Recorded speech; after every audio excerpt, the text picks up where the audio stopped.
Hello guys, mga ka-farmers, mga kapobre.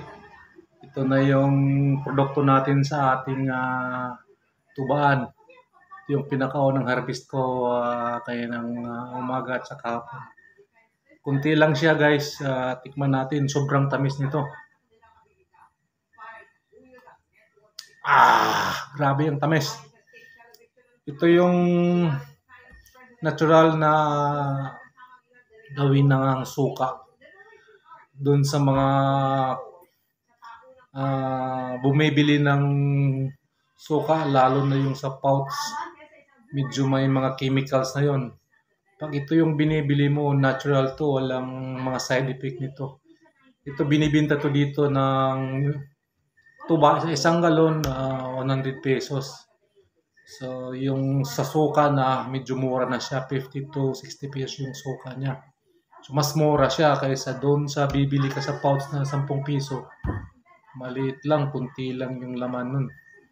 Kaya naisipan ko na mag-challenge ng ganitong produkto dun sa nipa namin dun na tanim ng dati ng tatay ko. Naisipan ko kasi yung sweldo ng isang security guard ngayon is karagarit minimum is 385. So pag nakakuha ako ng dalawang container, yung isang container ngayon is 250. So kung may dalawang container ako, 500 isang araw.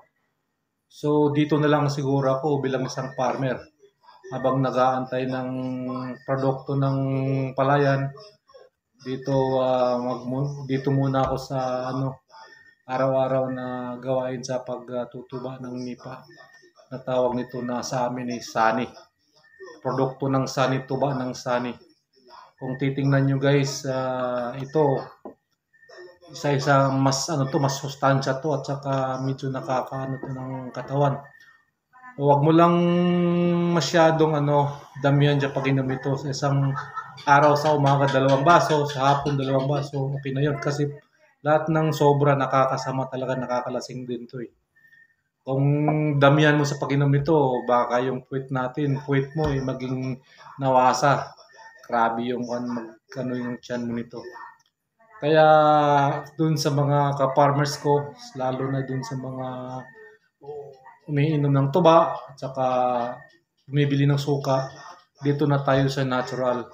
Balang araw, sa susunod na araw, pag dumadami na yung ko nito, papalibre ako pag inom ng tuba na sobrang tamis talaga. Kaya guys, ang bibili nyo ng Red Horse, Tanduay, dito na lang kayo sa natural. Isang daan lang isang galon nito. Mura lang siya. Di pa nakakasa ng katawan. May mga vitamins pa ito na natural talaga para sa ikakabuti, kalakas ng ating katawan mga ka-farmers. So, balang araw, bibili din kayo dito sa produkto natin na natural para magkaroon tayo ng income kunti. Bilang isang magsasaka, kahit na kunting income lang sa isang araw, okay na yun. At least, wala tayong amo dito, wala tayong boss. Kaysa magtrabaho tayo ng 350 isang araw, 400 isang araw sa private or bilang isang security guard. Dito na lang ako sa bilang isang magsasaka. Wala pa, kontrolado natin yung oras natin sa araw-araw na trabaho. Can I call you babe? Can you be my friend? Can you be my lover up until the very end? Let me show you love, oh no pretend. Stick by my side even when the world is giving in. Magandang araw mga ka-farmers, mga kapobre. Ngayong araw, unang harvest ko ng tubaan ko ngayon. Tikman muna natin mga ka-farmers kung ano katamis. Wow! Sarap yan, sobrang tamis. Kaya parang siya, ginagawa daw tong candy. Kasi sobrang tamis talaga yung unang niyang yung una niyang tuba sa bunga ng nipa mga ka-farmers. Yan oh. Kunti lang siya kasi dahan-dahan lang pala to pag unang araw, dalawang araw, unti-unti siyang dumadami. Kaya yan, medyo nakakatuwa siya. May pang libreng inom na tayo dito mga farmers. Tsaka may pangsuka na tayo na hindi na tayo bibili sa, syempre sa tindahan. Sobrang mahal yung mga pouch ngayon. Nasa 10 piso, kunti lang yung laman. Ayan, oh. Pinatayog-tayog muna siya pagkatapos ng kunin yung ano niya, laman ng lagayan. Tsaka yun, anuin siya, putulan ng konti ganyan para tutuba na naman siya ulit mga ka-farmers. Ganyan yung technique niyan. Tapos babalik mo siya, yan. Ganun lang kasimple pala ang ganitong trabaho bilang isang tubaero mga ka-farmers. Itong iba wala pang laman, no? Kunti lang, parang tulo lang. Kasi kahapon ko pa to pinutulan ng bunga yung itong mga ano na to eh. Kaya nilagyan ko lang muna siya ng ano, kahit na medyo kunti lang yung ano niya. Patak-patak lang. Dito tingnan natin mga ka-farmers. Tingnan nyo yung mga ligwan, yung mga bubuyog. Yung tagabantay ng ano ko, mga tuba ko dito para hindi nakawin ng magnanakaw. Yan, oh, may laman siya. Dagdag na naman. Yan. Dahan-dahan lang to. Bukas siguro abot na to ng 1 galon. Ngayong araw na to, ano lang to eh. Ang harvest ko 2 litro lang ng ano eh, ng coke. Pero tiyaga-tiyaga lang. Ayan. Tapos yan.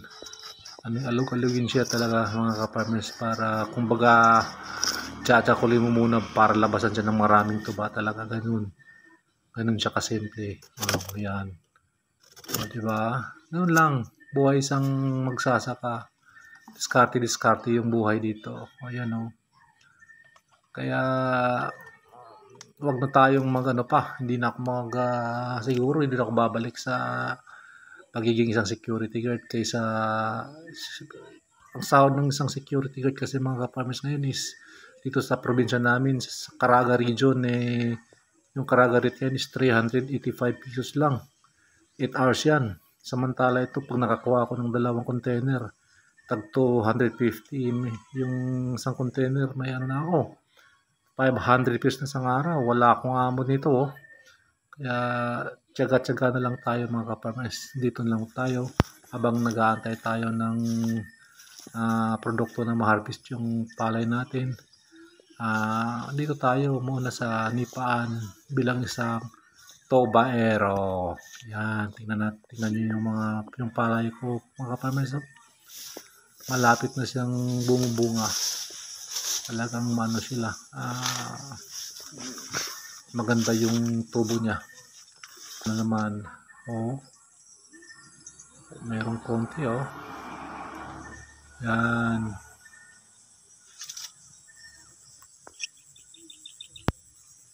Kaya ito mga ka-farmers, tingnan natin kung makakasurvive tayo sa challenge na ito bilang isang tubaero. Pero sa ngayon, parang naaliw ako na nakita ko na yung produkto sa umaga, tsaka sa hapon, dinadalaw ko ito.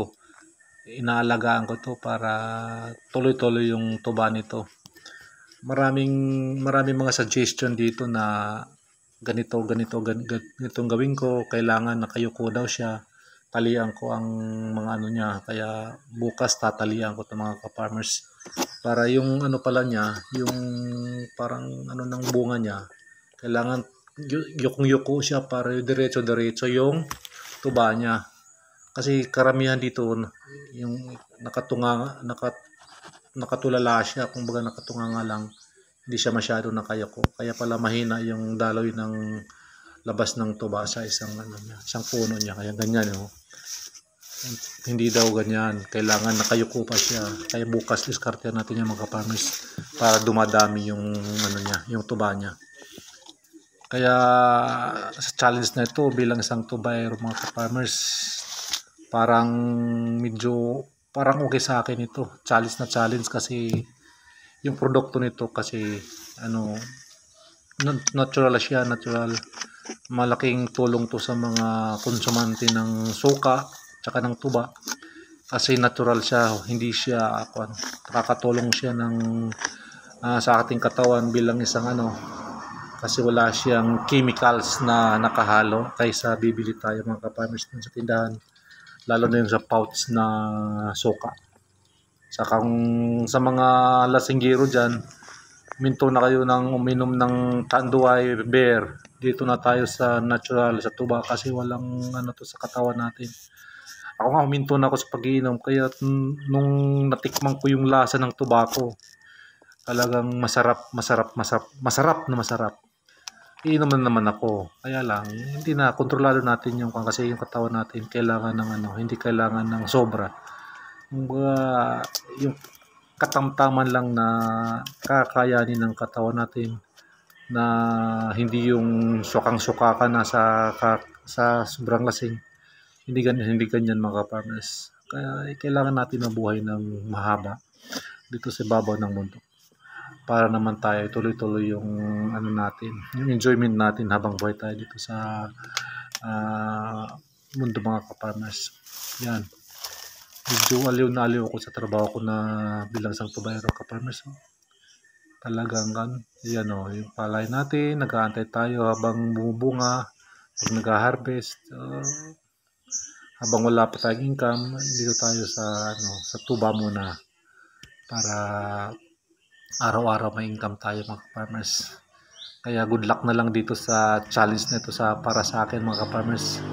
Sana magustuhan ninyo ang video nito kasi balang araw o sa susunod na araw ababangan ninyo mga farmers, mga kapobre. Magpapalibre tayo ng inom ng tuba na matamis. Sobrang tamis talaga nito. Maraming salamat mga farmers sa panonood ng aking video. Magandang araw sa inyong lahat.